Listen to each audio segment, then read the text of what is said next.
¿Quién estaba con las noticias?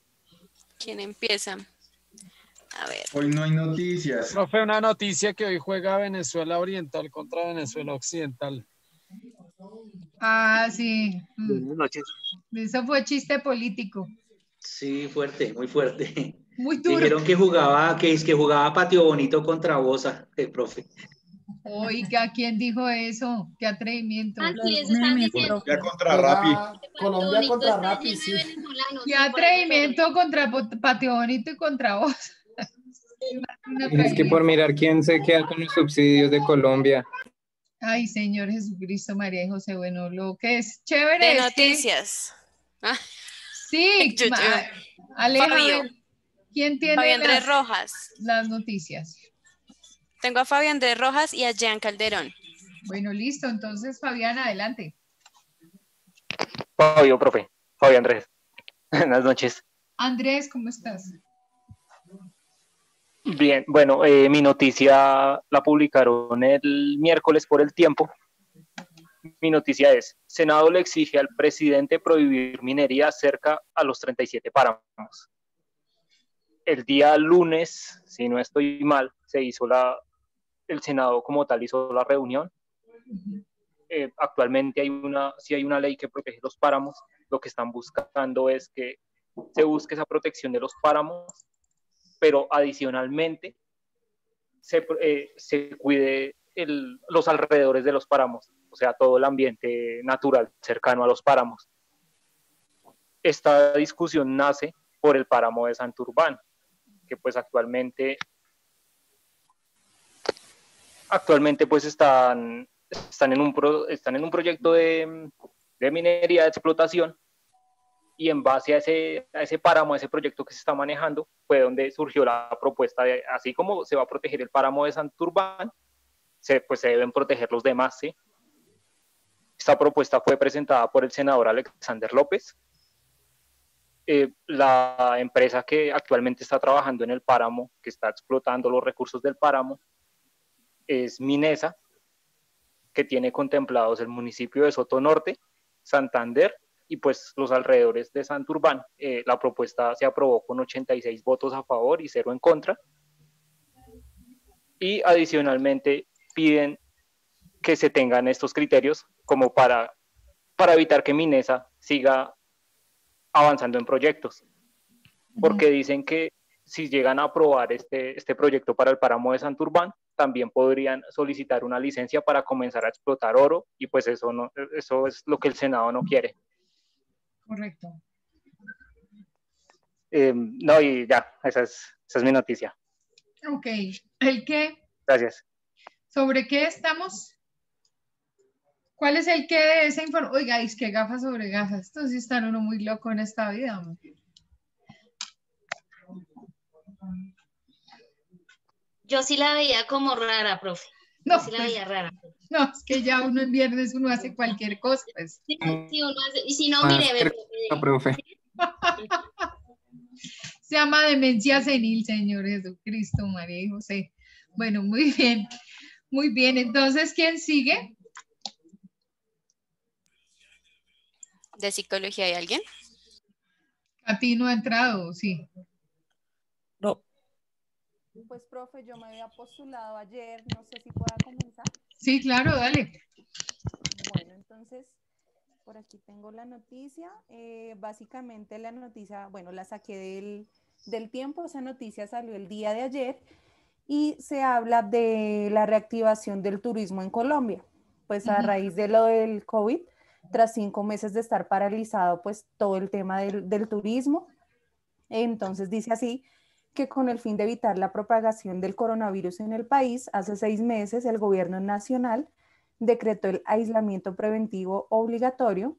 Sin embargo, el sector turístico se vio ampliamente afectado debido a la cancelación de los vuelos, de los cierres en los hoteles, de la prohibición en las carreteras para viajar, lo que calcula pérdidas más o menos superiores de 950 millones, entre otras cosas, por la baja histórica en la ocupación hotelera que pasó de un 55% o entre un 55 y 62% a comienzos del 2020 a un 3.9 y 4.1% entre abril y entre mayo. Entonces, bueno, digamos, para resumir un poquito, porque la noticia es bastante larga, el qué es que pues se reactiva el turismo en Colombia. El cómo, pues el programa o el gobierno nacional sacó un programa que se llama Juntos contra el COVID. Es un sello que le están otorgando a ciertos hoteles,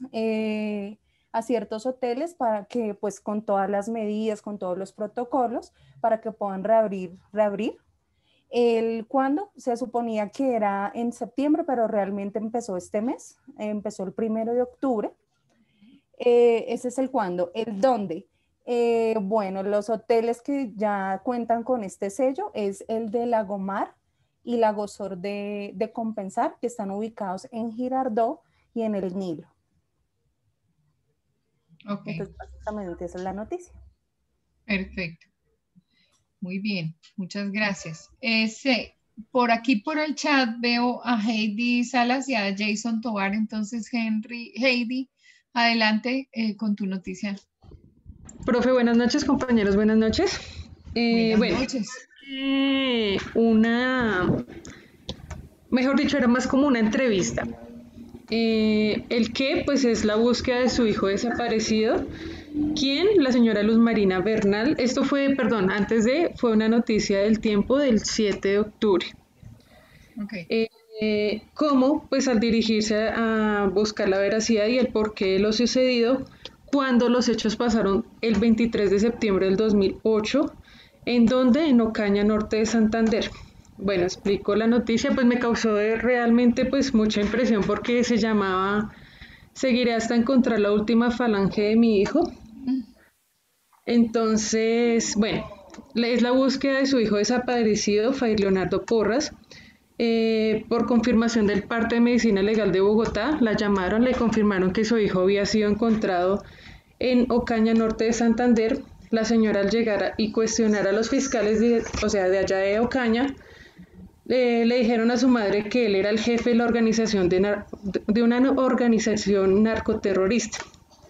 Pues ella, sin entender, explicó a su hijo que su hijo desaparecido en Soacha tenía la mentalidad de un niño de 8 años.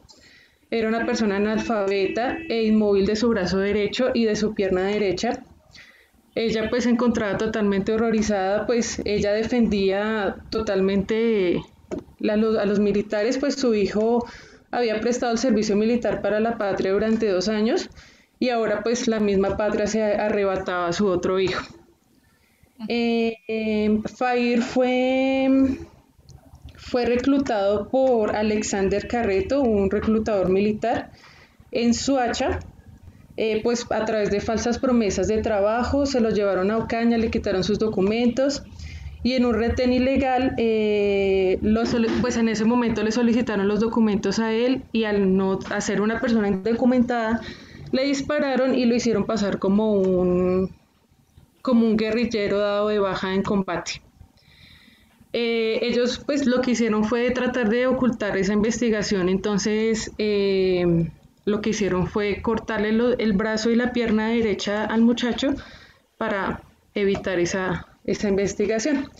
Y pues una frase que ella dijo, que mejor dicho me marcó, dijo: "Mi hijo necesita ser recuperado totalmente, yo tengo un cadáver incompleto, no tiene brazos ni piernas, sé que mi lucha continúa hasta que encuentre su última falange". Y ya. Uy, tenaz, terrible. La realidad de este país que duele muchísimo. Jason, adelante. Bueno, profe, entonces mi noticia consiste, es del Tiempo del 6 de octubre del 2020, del año en curso. Fue publicada a las 3:27 de la tarde. Entonces, la científica colombiana que será premiada por National Geographic, Ángela Maldonado, ha dedicado su vida a reducir el comercio ilegal de vida silvestre en la Amazonía. Entonces, National Geographic anunció la sección de sus 9 ganadores a los premios National Geographic, que este año incluyen a la latinoamericana Ángela Maldonado con el premio Buffett Award por su liderazgo en la conservación. Cada año National Geographic reconoce y honra a personas pioneras e innovadoras cuyas historias inspiraron al mundo por los grandes aportes que han realizado en el campo de la ciencia, la conservación, la educación, la tecnología y la narración de historias. Las personas galardonadas este año son audaces y tienen ideas transformadoras que han definido algunos de los desafíos críticos de nuestros tiempos, fomentando nuevos conocimientos, propuesto soluciones de vanguardia e inspirado un cambio transformador. Dentro de los ganadores de este año figura la ecologista Ángela Maldonado, quien recibirá el premio Buffett Award por su liderazgo en la conservación en Latinoamérica, reconociendo su dedicación a reducir la trata ilegal de animales salvajes en la región amazónica de Colombia y Perú. Sus iniciativas tuvieron como resultado la prohibición de la caza de monos nocturnos y dio lugar a que se llevara a cabo una investigación abierta de este mercado ilegal, lo que redujo drásticamente el tráfico de estos monos que se capturan y venden para uso en experimento de laboratorio.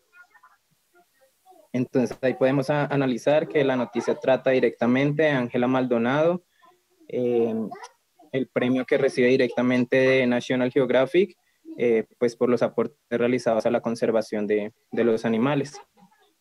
Okay. Conservación del medio ambiente. Muy bien, muchas gracias. Diana. Sí, profe, aquí estoy. Buenas noches.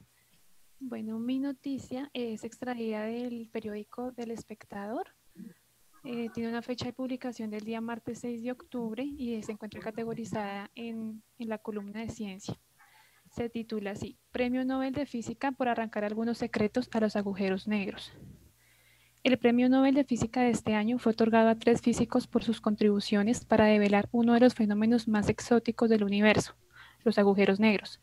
Se trata por un lado de Roger Penrose, quien demostró que la teoría general de la relatividad conduce a la formación de agujeros negros, y por otra parte se encuentran Reinhard Genzel y Andrea Ghez, quienes descubrieron que un objeto extremadamente pesado gobierna las órbitas de las estrellas en el centro de nuestra galaxia y podría corresponder esto a un agujero negro. Aquí pues ya se han resuelto dos preguntas o dos interrogantes de la W, que es el qué y el quién. El qué corresponde pues al Premio Nobel de Física y el quién corresponde a los 3 ganadores del Premio Nobel. Ya entramos a resolver el cómo. Por un lado, Roger Penrose, de acuerdo al comunicado de la organización, utilizó ingeniosos métodos matemáticos en su demostración de que los agujeros negros son una consecuencia directa de la teoría general de la relatividad de Albert Einstein. 10 años después de la muerte de Einstein, Roger Penrose demostró que los agujeros negros realmente sí se pueden formar. Y pues este ha sido uno de los artículos más innovadores de él, que se considera hasta ahora la contribución más importante de la teoría de la relatividad de Albert Einstein. Por otro lado, Reinhard Genzel y Andrea Ghez, quienes son los que comparten la otra mitad del gremio, usaron los telescopios más grandes del mundo y desarrollaron métodos para ver a través de las enormes nubes de gas y polvo interestelar hasta el centro de la Vía Láctea. Ampliando los límites de la tecnología, perfeccionaron nuevas técnicas para compensar las distorsiones causadas por la atmósfera de la Tierra y construyeron instrumentos únicos que se comprometieron con la investigación a largo plazo. Pues esta es como la información más importante que quería relucir del artículo. Y pues que en sí los 3 físicos en este momento han sido como o han proporcionado como la evidencia más convincente hasta ahora de la existencia de los agujeros negros en la Vía Láctea, y pues también han permitido que se abran nuevos caminos al estudio del tema y también interrogantes para futuras investigaciones. En este artículo no encontré el cuándo ni el dónde, pero sí lo investigué por otra fuente. Fue realizado el mismo día de la publicación, que fue el martes 6 de octubre, y se hizo en el Observatorio de Hawái. Listo, profe. Ok, bueno, muy bien, muy bien. Profe, de los que se postularon anteriormente, para que le demos continuidad, yo creo. De mi parte, Jean Calderón. Okay. Él se postuló hace ya como 2 días. Ok. ¿Listo? Buenas noches, ¿qué más, profe? ¿Cómo están? Bueno, esta noticia es del Tiempo, fue publicada ayer en la tarde y se titula Colombia saca unas 10 toneladas de oro de sus reservas. Bueno, ya durante la pandemia el Banco de la República ha tenido que echar mano a todos los recursos a su disposición para cumplir sus objetivos en la economía nacional. Y uno de ellos fue vender una gran parte de las reservas que tenían de oro del país. Bueno, los datos que tengo acá es que se sabía que eran 10 toneladas de oro las que se tenían en reserva y de las cuales se fueron descendiendo desde el primer trimestre de este año, descendieron a 13.8 toneladas y finalmente quedó en 4.1 en el mes de junio. El qué radica pues en el proceso de la venta del oro. El cómo es, bueno, por motivos de la pandemia, ya que se necesitaba incrementar la economía, entonces pues ahí tuvieron que echarle mano al oro. El dónde, bueno, fue del Banco de la República. Y el cuándo, pues radica desde el primer trimestre de este año a junio de este año. Ajá. Y pues esa es la noticia, profe. Ok, muchas gracias. Gracias, Arda. ¿Y quién sigue, María Paula? Yo, de mi parte, no hay nadie más. Nadie más se postuló conmigo. Daisy Murillo se había postulado acá por el chat. Sí, buenas noches. Me había postulado ayer. Sí, correcto. Ajá. Listo. Bueno, no sé si hay problema, yo soy como muy visual. No sé si puedo compartir pantalla un momentico. Claro.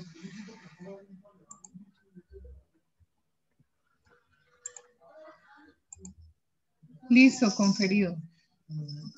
Gracias. Digamos que aquí está como el resumen de el qué, el quién, cómo, cuándo y dónde.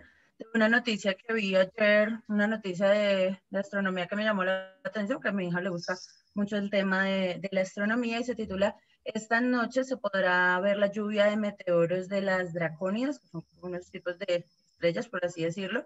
Esta la saqué del Tiempo del día de ayer y dice que hasta el próximo 10 de octubre se podrá observar en el cielo nocturno la lluvia de meteoros de las draconias, un evento anual que ocurre cuando el planeta Tierra pasa por los escombros que deja a su paso el cometa Giacobini-Zinner.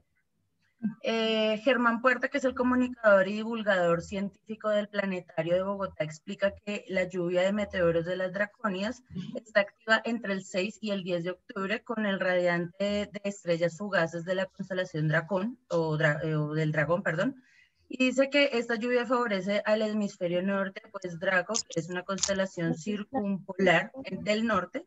En este año la luna menguante... Ay, ¿qué pasó? Sí. En este año la luna menguante no saldrá hasta medianoche, por lo que hay que observar en dirección norte apenas comienza la noche. De acuerdo con lo que dice el comunicador del Planetario, dice que las draconías suelen ser una lluvia muy modesta, pero ha tenido exhibiciones excepcionales a lo largo del 2011 con más de 600 meteoros por hora. La lluvia de meteoros se ven a simple vista, pero en lugares alejados de la contaminación lumínica y son condiciones por desafiar los pronósticos más cuidadosamente elaborados, así que nunca se sabe con certeza la intensidad del punto. Digamos que lastimosamente las noches no han ayudado pues porque han estado muy nubladas, pero que será algo que sí va a ver en lugares apartados a simple vista y que va a estar visible hasta mañana. Ok.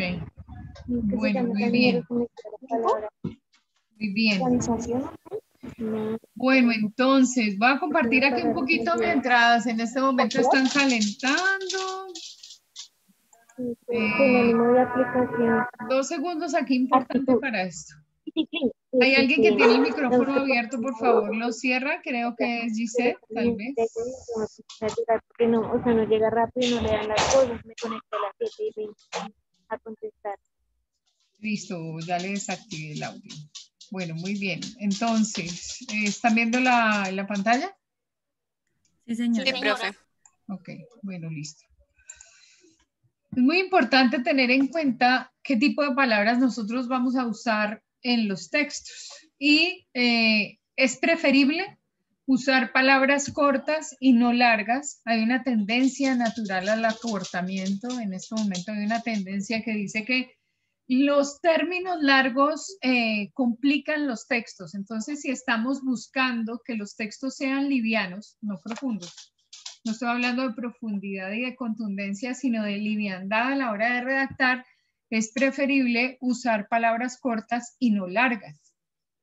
Si yo hiciera caso de esto, diría el otorrinolaringólogo estadounidense, contratado por el Clinicentro Latinoamericano de Investigaciones Maxilofaciales, reexaminó la radiografía del superhematoma del 17º paciente voluntario. Y entonces es ahí cuando uno encuentra que el texto se hace pesado, que no lo puedo leer, que de alguna manera podría haber alguna referencia cacofónica en el momento de leerlo. Entonces viene imitando a la lengua inglesa el uso de palabras cortas.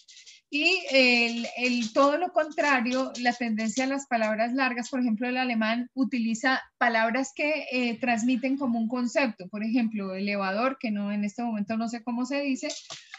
En algún momento pregunté que por qué tan larga esa palabra y lo que traduce es un carro que sube y que baja. Entonces, como el alemán está hecho sobre conceptos y sus palabras no son, digamos, elegidas específicamente para decir, o sea, elegantemente, el inglés es muy sonoro, el alemán no es sonoro, el alemán tiene complicaciones y estructuras sumamente largas, entonces hacemos referencia a eso. Con respecto a estas palabras, es importante revisar también que hay una tendencia a cortar los nombres propios. Entonces, esto ocurre de manera coloquial. Ustedes ven que me llamo Natalia, no, me llamo Nati. ¿Y te llamas Viviana? No, me llamo Vivi. ¿Y te llamas Claudia? No, me dicen Clau. Entonces, por lo general existe esta tendencia. En el caso de los nombres de las compañías, ya les había comentado que las compañías utilizan, por ejemplo, sus siglas, pero es obligatorio y mandatorio, así cuando aparecen los nombres de las compañías y pues ellas son más reconocidas por una sigla, luego decir cómo se desagrega la sigla dentro de los textos escritos. No lo hacemos en la oralidad, pero en el texto escrito sí. Con respecto a las palabras, es recomendable usar palabras conocidas. Si no conozco el significado de la palabra, no lo empleo hasta que no identifique específicamente la condición en la que utilizo esa nueva palabra que agregué a mi vocabulario. Suele suceder que nosotros escuchamos una palabra rara y pasamos por encima de ella y tratamos de hacer una interpretación de esa palabra.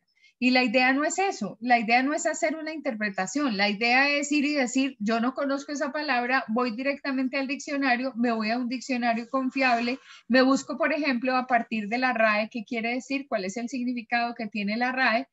Que es la Real Academia Española, y finalmente agrego esa palabra como palabra nueva a la que ya tengo, al cúmulo de palabras que ya tengo dentro de mi cabeza. Se recomienda el uso de extranjerismos aprobados. Los que no son aprobados es preferible no tenerlos en cuenta.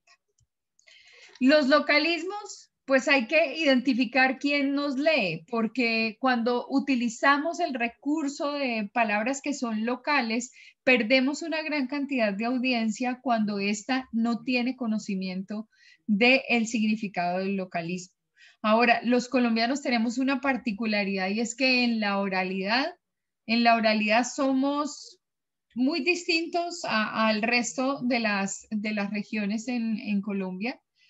Perdón, en Sudamérica, en Latinoamérica y también aquí mismo en Colombia, por ejemplo, una misma palabra o un mismo elemento puede ser llamado de diferentes maneras. Por ejemplo, el banano de fruta, el amarillo, en algunas partes lo llaman el pecoso.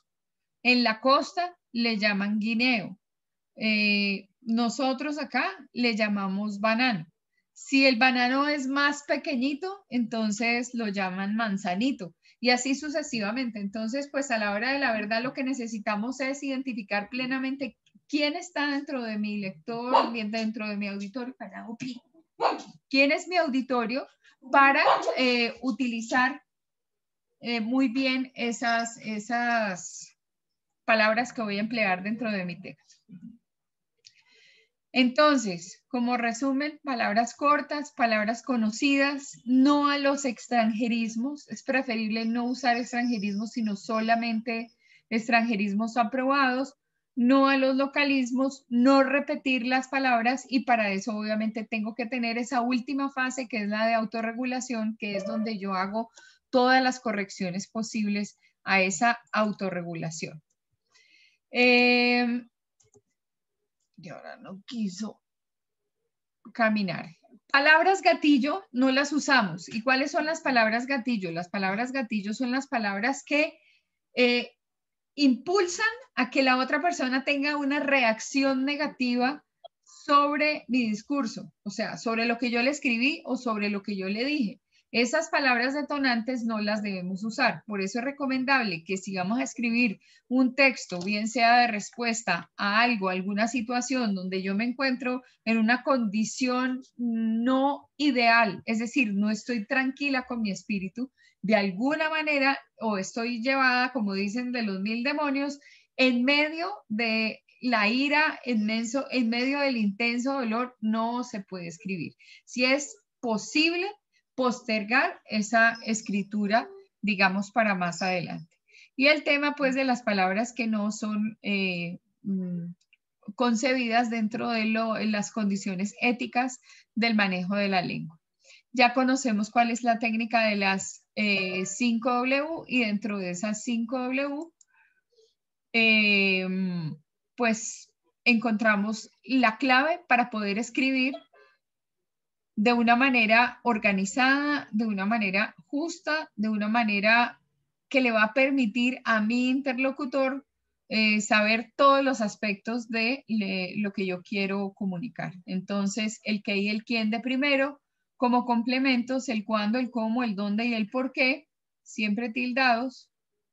Y esto era lo que les iba a dejar para el día de hoy, que es muy importante. Tómenle foto, háganle screenshot, háganle lo que toma de pantalla, que realmente es una parte muy importante nuestra. ¿Qué es el ensayo? El ensayo es el escrito en prosa que tiene una extensión variable. No importa la extensión del ensayo, es lo que sea justo dentro de la condición, digamos, como de ensayo.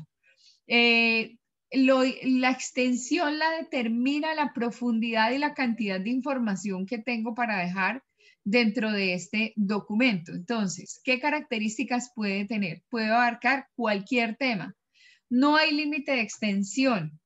Eso sí, se centra en un solo tema. Entonces, en mi planificación, cuando yo tengo ese texto que de alguna manera lo planifiqué y que vi las posibles variables que se pueden abordar dentro de la redacción, finalmente encontramos que tenemos ahí un solo tema explicado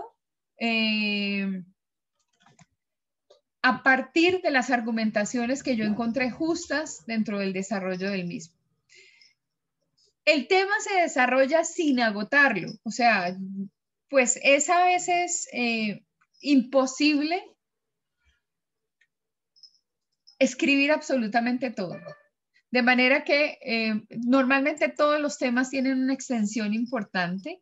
En este caso, pues lo recomendable es que sea lo suficientemente profundo, pero que le permita al lector recibir una segunda entrega o quedar con la inquietud de cuándo uno va a volver a escribir. Entonces, es importante hacer una selección cuidadosa y precisa, no solamente de las palabras que yo voy a utilizar, de los términos que voy a elegir, sino necesariamente también hacer una selección cuidadosa de todos los tópicos que voy a desarrollar dentro del mismo ensayo. Se busca que los textos sean amenos, que haya una exposición impecable. Lo mismo que se tenga una muy buena condición de ortografía. Y esto lo hago en la fase final. Esa fase final es la fase final de autorregulación, donde voy a corregir y donde le entrego mi texto a otra persona para que por favor lo lea. El ensayo tiene la estructura de introducción, de cuerpo de desarrollo y de conclusión, dejándoles la inquietud a ustedes de que el ensayo debería empezar con una observación o con una aseveración o con una tesis muy fuerte de todo lo que yo tenga para llamar la atención y para cautivar desde el principio, y ser contundentes también en la salida, encontrando una correlación entre esta introducción y esta conclusión. Como quien dice, si aquí planteé un tópico y dejo pensando a la gente en esto que yo voy a desarrollar aquí, y entonces los engancho en la lectura de mi documento, en el cuerpo de desarrollo simplemente aporto datos y la conclusión tiene que ser ratificando lo que planteé aquí en la introducción. Entonces, para selección del tema, ¿qué voy a hacer? Digo, para los pasos para escribir, pues selecciono el tema, lo planifico en la medida de mis posibilidades, con toda mi hojita al lado, con todo lo que yo tuve que buscar de estado del arte. Por ejemplo, si el ensayo es un poco complejo, si tiende a ser casi un texto de carácter cuasi científico, antes de llegar a ser un artículo científico, puedo hacer algunos abordajes a partir de ese ensayo, reviso qué argumentaciones puede haber en torno al tema, es importante. Se busca la información relativa, se organiza y se redacta según el orden previsto, ligado obviamente al objetivo de planificación. Y para redactar, pues yo obviamente tengo que partir de una pregunta, y la pregunta es: ¿qué quiero transmitir? ¿Qué quiero causar a partir del objetivo?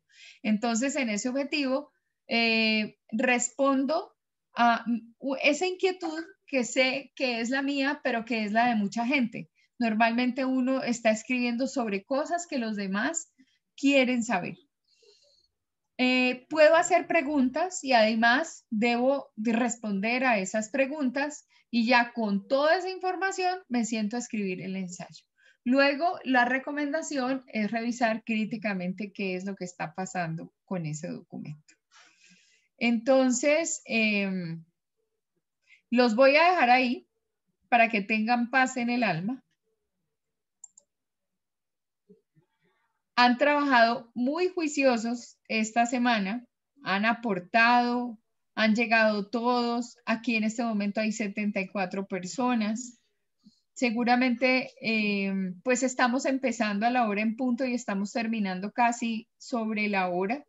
Entonces sé que hay personas que quieren ver el partido y cuando están en esa condición están pendientes del televisor y no le están parando ni 5 bolas a lo que uno está diciendo aquí. Entonces. No, profe, ¿cómo cree, profe? ¿Cierto? ¿Cómo cree? Ay, Dios mío. Sí, los problemas los tiene la clase de 8 a 10 de la noche. Es así, los tiene graves.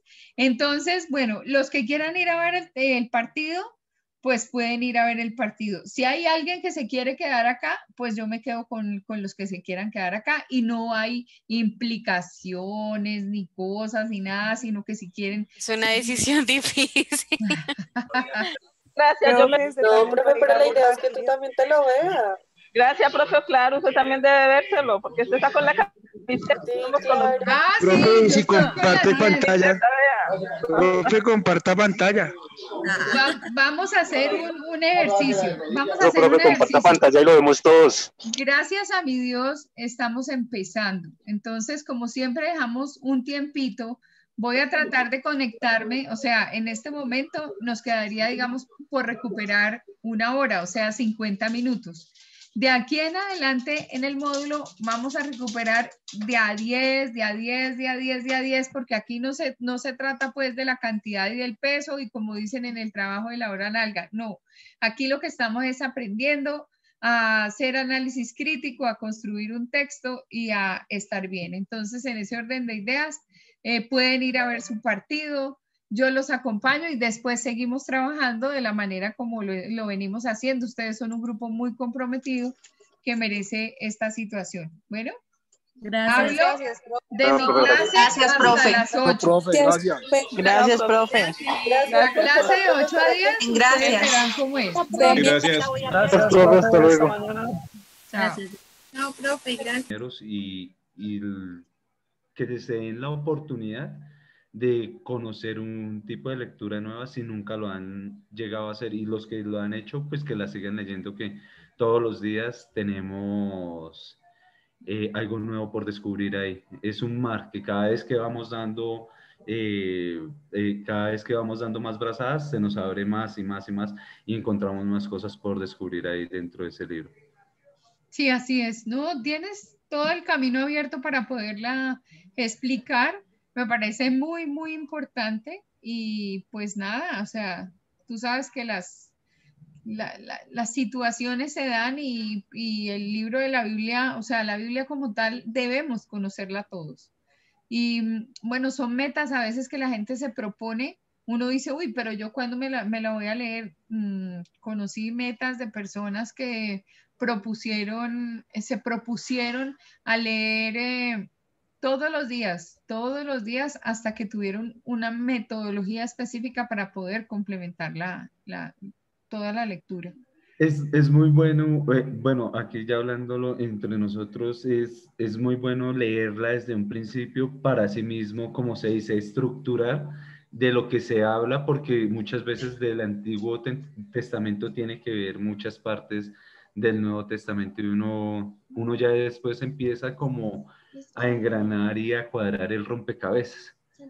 Entonces, sí me gustaría hablar sobre eso, sobre mi ensayo y sobre el tema de la exposición del libro. Gracias, profe, muy amable. No, señor, siempre a tus órdenes, claro que sí, claro que sí. Un buen fin de semana, que Dios bendiga, gracias. Amén, gracias, lo mismo a ti, lo mismo a ti. ¿Alguien tiene otra inquietud? Hasta luego, profe, muchas gracias. Chao. Profe, yo sí tengo una inquietud. Ay, discúlpame. Cuéntame, aquí estoy. Profe, una pregunta. Es que, digamos, yo no he entendido muy bien sobre el ensayo. Digamos, sobre el ensayo, escogemos como lo que tú decías, ¿qué quiso decir el autor del libro y hacemos el ensayo basado en eso? ¿O sobre, digamos, una particularidad que él haya tenido en el libro? Bueno, mira, el ensayo, justamente se selecciona un libro que ya hayan leído y que quieran muchísimo, porque lo van a explicar con pasión, porque van a contar todos los detalles y porque ya tuvieron la oportunidad de profundizar sobre ese libro en particular. Entonces, la forma de abordar el ensayo, una es, por ejemplo, contar de qué se trata el libro, qué tipo de género es. Cuando ya uno ha identificado el género, el autor, la condición histórica, por ejemplo, en la que surge la escritura del libro, que uno empieza a definir cuáles son los personajes, cuál es el papel de cada uno dentro de la historia. También puede llegar a plantear qué quiso decir el autor. Y en el que quiso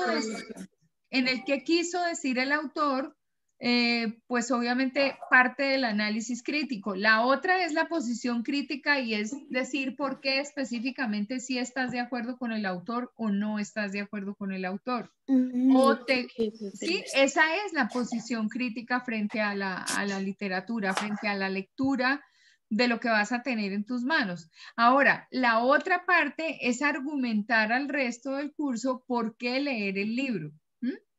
Entonces, porque va a ser un libro que les va a ayudar en la vida, porque va a ser un libro que, según la experiencia que cada uno ha tenido, pues tuvieron la opción de cambiar la forma de ver el mundo, las situaciones, las cosas, ¿sí? Sí, profe. Sí, es que yo estaba pensando que, digamos, lo que tú estás diciendo, o sea, era como unir todo eso y hacer el ensayo, o sea, imagínate contar lo que pasaba en el libro, o sea, hubiera contado pues muchísimas cosas. Claro. Porque no lo había entendido bien. No, igual, por ejemplo, del libro haces una reseña. Puedes hacer una reseña y la reseña es como ese resumen del libro, ¿sí? Sí. Que es contada, la historia resumida, contado lo que ocurrió, ¿verdad? Los personajes, si por ejemplo hay personajes que son de carácter psicológico, si el personaje es de carácter psicológico, si juega un papel importante su personalidad o el tipo de persona que es, obviamente pues lo debes comentar, ¿sí? Ah, vale, profe. Pues sí, pues por ejemplo en mi caso es un niño. Entonces, pues él es el que cuenta toda la historia. Ok. ¿Y qué libro es? Es El brillo de las luciérnagas de Paul Penn. Ah, ok, perfecto. Listo, sí, señora. Ok. Listo, profe, vale, muchas gracias. Ya no tienes entonces dudas. ¿Profe? No, profe, ya, es que pensé lo que te decía, pensé que era hacer todo eso que te había dicho, entonces no, es hacer alguna de todas esas, porque si no hubiera hecho como un revueltijo. Claro, claro, sí, señora. Ajá, muy bien. Vale, profe, gracias. Bueno, ok. ¿Quién tenía otra duda? ¿Amalí? Yo quería preguntarle una cosa. En mi caso, que es un libro más científico, no es tanto una historia o una novela, ¿lo manejo de la misma forma? ¿Le hago la reseña, hablo del autor? ¿Cuál es el libro tuyo? Ay, se me olvidó. Una mente prodigiosa. ¿Cómo desarrollar una mente prodigiosa? Ahí la reseña está mucho como en lo que el libro deja, en lo que el libro te enseña, ¿sí? Básicamente puedes hacer puedes tomar la decisión de hacer esa explicación. De por qué tomo la decisión o por qué me atrae tanto este tipo de Es la lectura. parte fundamental, pero por ejemplo, ¿qué aprendes? Y dentro de lo que aprendes, ¿cómo lo explica el autor? ¿Cómo lo plantea el autor? Ok. Vale. ¿Sí? Sí, que señora. es bastante válido. Bueno, muchas gracias. Bueno, no señora. Bueno. Cecilia. Hola Cecilia, ¿cómo estás? No te escucho casi. Es que la tecnología no me ayuda, está muy malo. ¿Tú me llamaste hoy? Sí, pero fue imposible. Cecilia, ¿tú me llamaste hoy? Sí. Pero te devolví la llamada y no entró. ¿Te llamo por teléfono más bien? Ay, bueno, sí, pero... ¿Es el número que me quedó aquí que termina en 8191? Ok, listo. Entonces yo te devuelvo la llamada. Perfecto. Okay. Bueno, profe, muchas gracias. Bueno, okay. Bien. Querida Gladys, ¿tienes alguna consulta? Sí, profe. Adelante, cuéntame. Profe, en el caso que no sea el libro de la vida, pero como es que usted dice que un libro que no haya leído. Es preferible que sea un libro que ya leíste para que tengas posibilidades de análisis y que sea más rápido. Listo, aunque no sea el libro de la vida. Aunque no sea tu libro de la vida. ¿En qué libro estás pensando hacer el trabajo? Recuerdo que no son muchos los libros que he leído, pero este me tocó leerlo todo, finalmente me gustó, pues no es que me llenó, pero sí me interesó, salí adelante con esta materia leyendo ese libro, pero no es el libro de la vida, y es algo que ya leí, o sea, pues te da como esa duda, o sea, que ya lo haya leído y el que leí, sí. Pero te interesó y lo quieres recomendar. Bueno, sí, porque no me voy a poner a leer otro libro ahorita. Es que es eso, o sea, necesitamos hacer el trabajo sobre un libro leído ya, no nos alcanzaba el tiempo para ponernos a leer un libro nuevo, ¿cierto? Porque o hacemos o una cosa o la otra. Sí, entonces, pero no, con ese perfecto, desde que tengas material para sacar, desde que tengas la posibilidad de contarle a la gente, sí, mira, léete este por esto, por esto, por esto, por esto, me parece interesante. Es el túnel. Ah, el del sábado. Sí, es el túnel.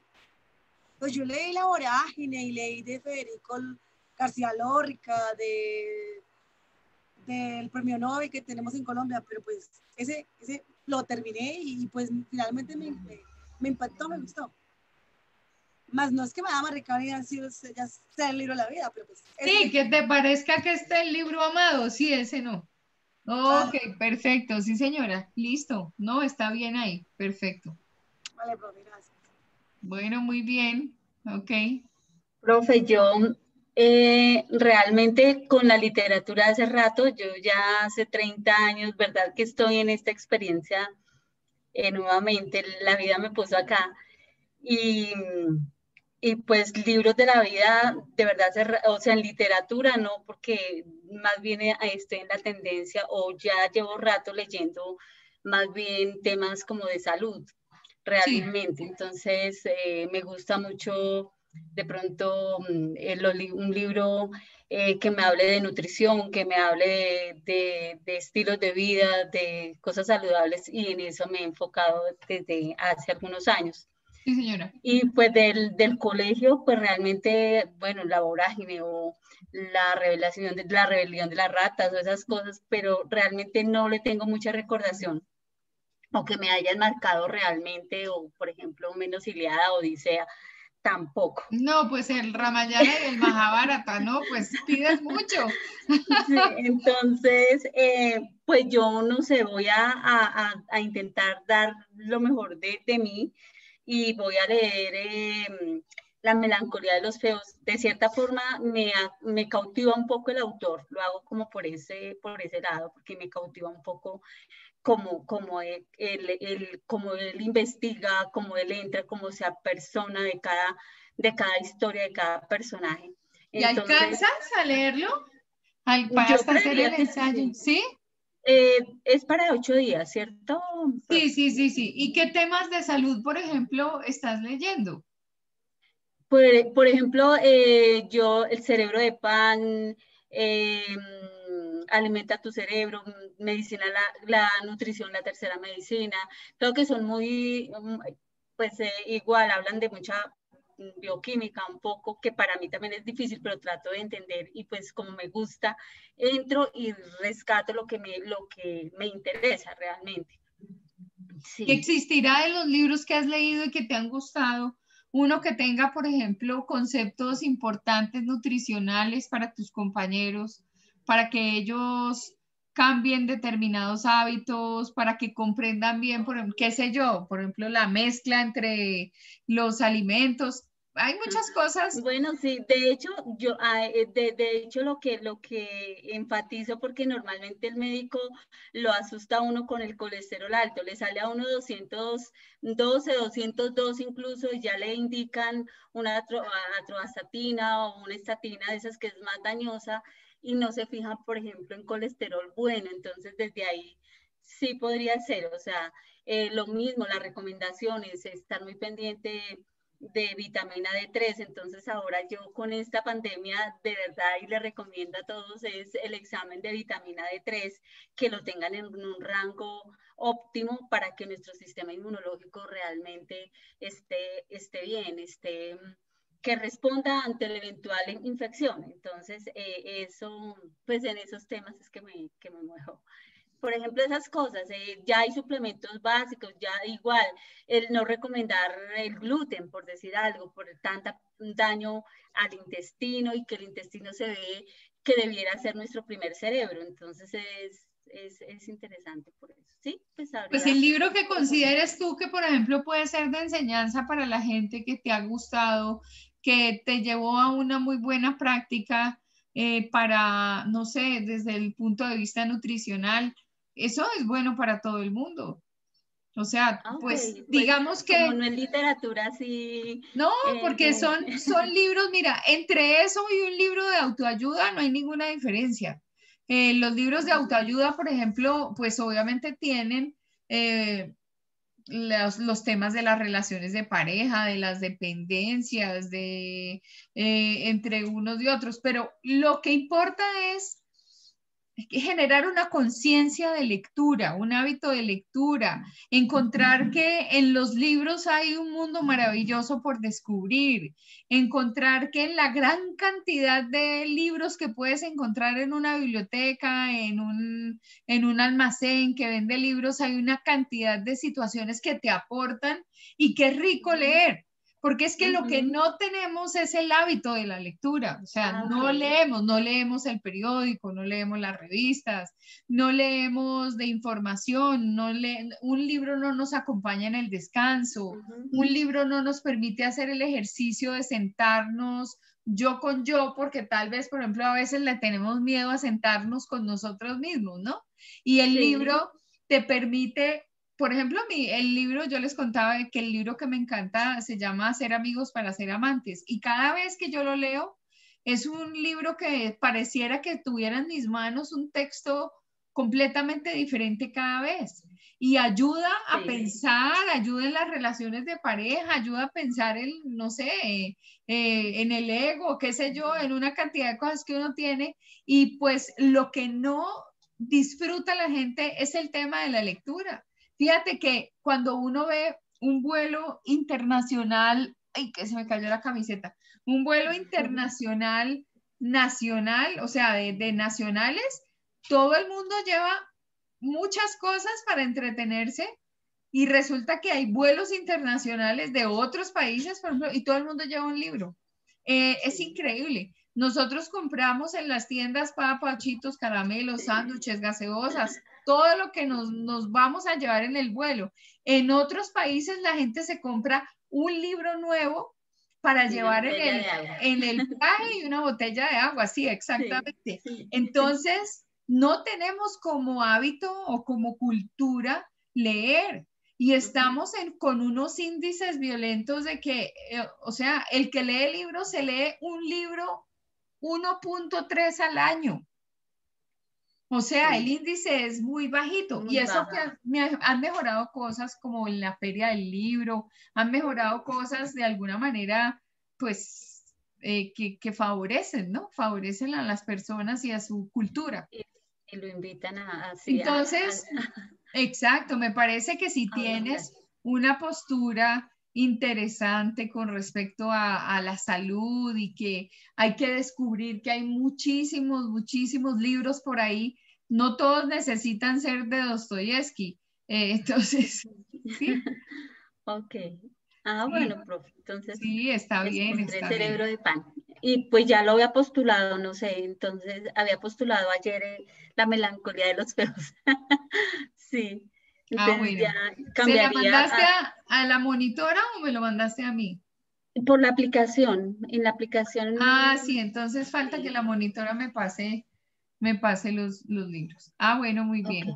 Bueno. Entonces, igual dejaría o le hago el reporte por el correo. Sería cerebro de pan. No, igual con psicología lo que va a pasar es que me van a dar un archivo y en ese archivo va a estar absolutamente todo. Ajá. Ok. Bueno. Muchas gracias. Muy querida, muchas gracias. Gracias, que estés muy bien. Chao. Chao, Gladys. Chao, profe, chao. Que estés bien.